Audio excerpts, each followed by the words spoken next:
I want to give a special shout out to all my patrons first. Thank you so much to my Bibliospren, Bibliohowlers, and my Bibliomancers. It means a lot to me that you give me your extra support for my passion and hobby. Hi everyone, Petrik here.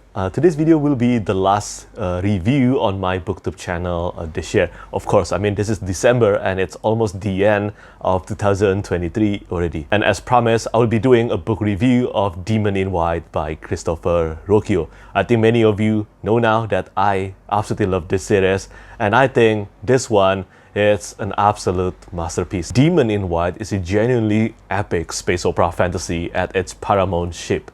Brilliance. After the escalating brilliance of Empire of Silence and Howling Dark, it should be impossible for Ruocchio to ensure this, but Demon in White successfully surpassed the previous two books in the series in its overall quality. This is honestly my favorite installment in the series so far. It may even become my favorite book in the entire series, but that remains to be seen. I have read many books in the past 7 years since I began reviewing books on Goodreads. And when I read a book, it is often easy for me to choose one or two favorite sequences out of it. That's normal, but sometimes my instinct can tell me loudly that I am in the presence of something special. There are various determining factors to this, and one of the marks of reading something extraordinary is when I am left incapable of making a decision, of deciding which part of the book is my utmost favorite. Demon in White, the third and the biggest book in the Sun Eater series so far by Christopher Ruocchio,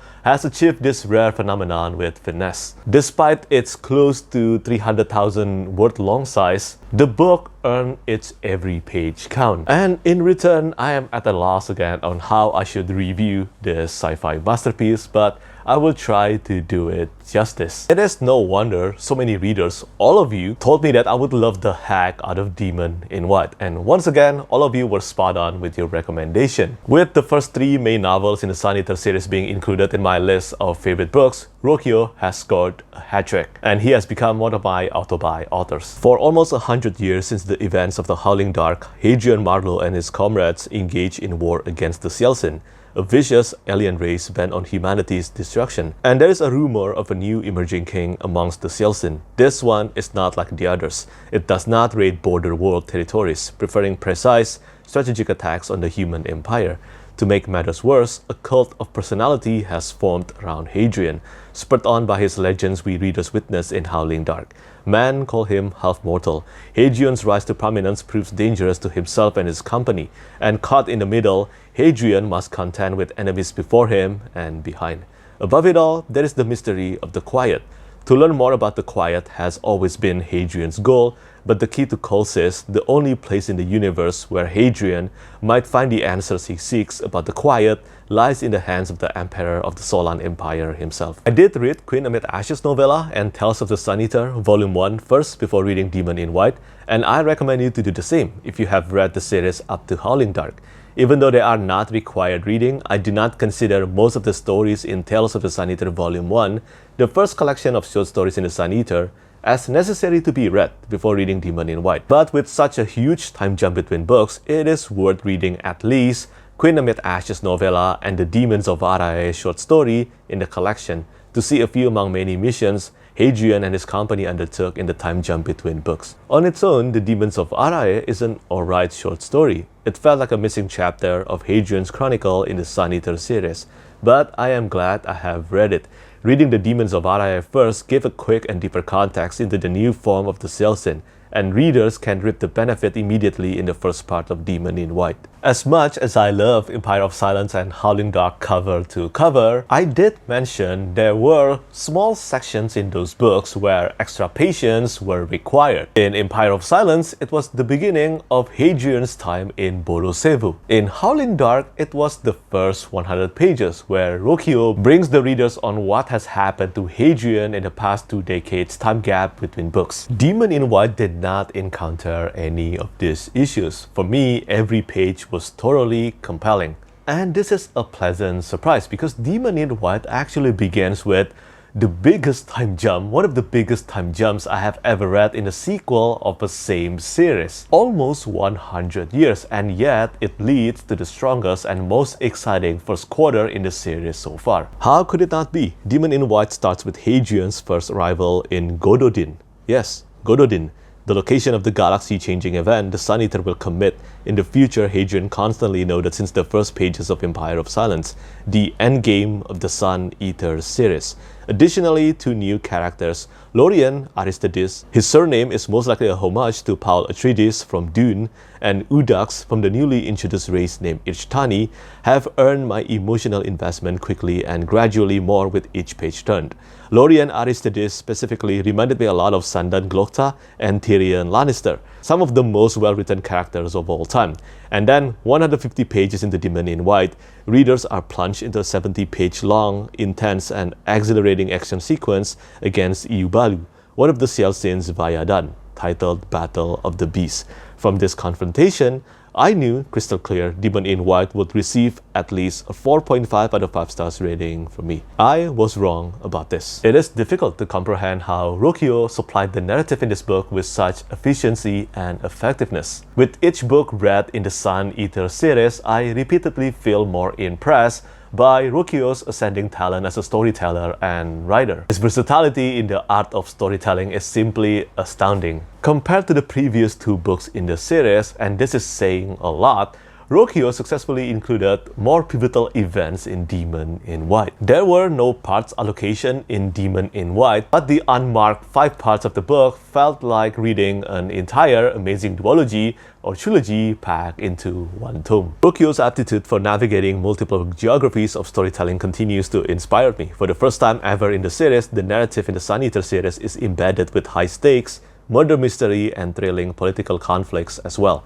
The incredibly breathtaking duel scene in Demon in White was, in my opinion, one of the most cinematic and vivid duel scenes I have ever read. And it was at this glorious stage, I felt confident Demon in White would become a 5 out of 5 stars read for me. Again, I was wrong about this. I kept raving about Hadrian Marlowe and his legends. He is a lightning rod for catastrophe, and his unstoppable legendary deeds have turned him into one of my favorite characters of all time in speculative fiction. But it would be a grave mistake to assume Demon in White is exclusively about Hadrian and the detailed record of his chronicles. Since Empire of Silence, we have been graced by the presence of many memorable supporting characters: the Marlowe family, Thor Gibson, Valka Ondera, Basander Lin, Palino, Switch, Corvo, Lorien Aristides, Udax, and many more that I refrain from mentioning to avoid spoilers.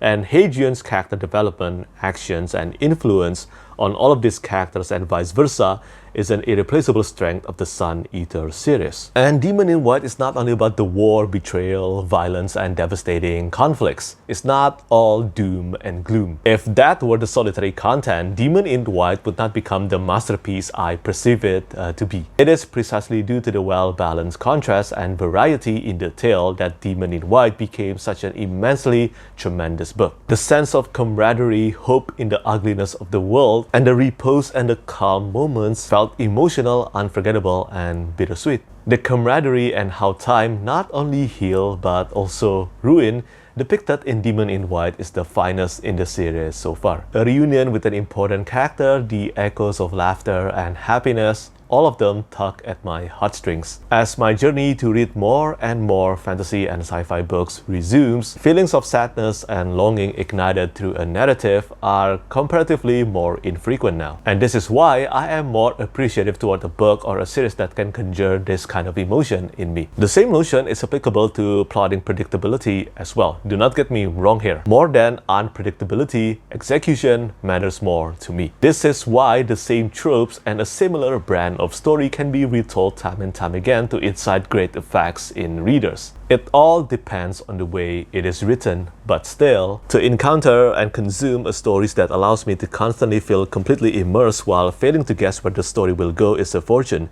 The Sun Eater series, especially Howling Dark and Demon in White, accomplished this. Each book in the series never felt like fillers or overwritten. Each volume brought something new in all aspects, and they never ceased to expand the scope of the galaxy, spanning world building further and further. I wish for more epic science fantasy as a magnificent and intricate as the galaxy that Ruocchio has crafted in the Sun Eater series. The extremely rich world building and stunning revelations in Demon in White were poured into the text organically by building after the hints and the groundwork established in Empire of Silence and Howling Dark. We are talking about history that spans more than 10,000 years. We are greeted with deeper insights into the God Emperor, his descendants, the Aventine dynasty, the Golden Age, the Merikani, the Cielcin, and the mystery of the Quiet extensively in Demon in White. It was mind-blowing. Ruocchio's usage of visions and dimensions was nothing short of outstanding. Just when I thought I knew where the storyline was going, what I constantly received was outside and superior to what I expected. I felt like a dormant anvil hammered with wonders made of adamant bones. It is serendipitous to open each book in the Sun Eater thinking something relatively predictable would occur, and then I realized I am merely an empty book about to have my expectations rewritten with a golden kill. What I envisioned could not match the results, and I am undoubtedly delighted with it. This review is long enough and yet incomplete unless I recant my brief statement regarding Ruocchio's action sequence in The Lesser Devil. In my review of The Lesser Devil, I mentioned that Ruocchio's prose might be more suitable for philosophical, lyrical, melodrama, and melancholic narration, and these are indeed still prominent and superbly written in Demon in White. Ruocchio's philosophical and thought-provoking thematic narrative is terrific, and they encompass most of the Sun Eater series after all. However, the climax sequence of Howling Dark, the Battle of the Beast, the deadly political intrigues, the cinematic duel, and the bloody damn epic battle of Berenike as witnessed in Demon in White have demonstrated with total certainty that Ruocchio is a fantastic battle sequence writer as well. Hadrian has come a long way since his coming-of-age tale in Empire of Silence. He is far from perfect, but I felt proud seeing Hadrian in a commanding position, leading a massive army against even larger battalions of Obsidian Death and Pale Colossus. As we speak, I still cannot fathom the pandemonium I read in the ending sequence of Demon in White.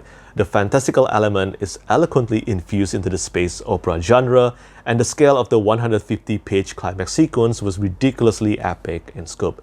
The tension building and the horror can be felt, the torrent of fire can be seen, the hellish scream of the victims can be heard, and the impact of the meteoric detonation is so terrifying. Hadrian and humanity's titanic clash for supremacy and dominion versus Syriani Dorayaika, the Scourge of Earth, and Bahude, one of its Vayadan, was a feast for my mind visualization. Will the devil of Medua or the prince or princess triumph as the conqueror? The answer to that question, I believe, is one you should read and find out for yourself. Concluding Demon in White in such a badass composition, brimming with multiple iconic scenes, has cemented the Sun Eater as a victorious science fantasy series every fan of the genre should read. I have said what I needed to say, and believe me, my words cannot capture the maximum imagery of friendship, wisdom, torment, love, and majesty depicted in Demon in White. There are endings, reader, and even though we have the gift of foresight, I failed to predict my rating for Demon in White. 4.5 stars is a score too low. 5 out of 5 stars is insufficient. Demon in White merits a 6 out of 5 stars rating, and I would give it that if I could. Ruocchio deserves a crown for broadening the horizon of possibility in the genre, and I am not even done with the series yet. The top-tiered best kind of fantasy and science fantasy books can leave you with many permanently seared crucial scenes or scenes to be discussed, analyzed, and remembered for many years to come. Some widely praised series like Lord of the Rings, A Song of Ice and Fire, Dune, and the Stormlight Archive are bursting with this kind of segments. A Storm of Swords by George R. R. Martin is a great example. This book has emulated this type of marvel expertly. Demon in White by Christopher Ruocchio is an exceptional sci-fi masterpiece to be eternally retold and reread. To wrap this review up, I will conclude by saying Demon in White is easily one of the best top 3 sci-fi books that I have ever read. It is one of the pinnacles, and if you want to assume this is the best sci-fi book that I read this year, I will answer with this: you are not wrong. So yeah, that's it. I have overwhelming praise for Demon in White by Christopher Ruocchio. So many of you told me that this would become my favorite book in the entire series so far, and well, I have to agree. This is my favorite book in the entire series so far, and that's after loving the heck out of Empire of Silence and also Howling Dark. And yeah, This video review probably won't do too well on my YouTube channel. Well, not anytime soon anyway, but I really have to talk about Demon in White in full length on my channel as well, because I just love this book very much. I will be reading Kingdoms of Death, the 4th book in the series, most likely in the month of January, and then I will read Ashes of Man the month after that, and then I will be ready to read the 6th book in the series, Disquiet Gods. But until then, yeah, this is my thoughts regarding Demon in White, and if you have read the series up to Demon in White, do let me know whether this is your favorite book in the entire series so far or not. If you haven't started reading the Sun Eater series yet, what are you waiting for? Do it as soon as possible. So yeah, I think that's pretty much it from me today. As always, thank you so much for watching, and thank you for your support. Bye bye. Lastly, I want to say thank you so much once again to all my patrons who keep on supporting me.